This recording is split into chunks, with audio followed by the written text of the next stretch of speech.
আমার মায়ের মতো।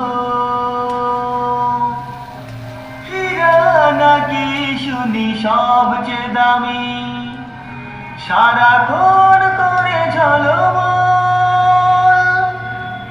তাহার চেয়েও অধিক দামি আমার মায়ের আঁচল। হীরা নাকি শুনি সবচেয়ে দামি, সারাক্ষণ করে ঝলমল,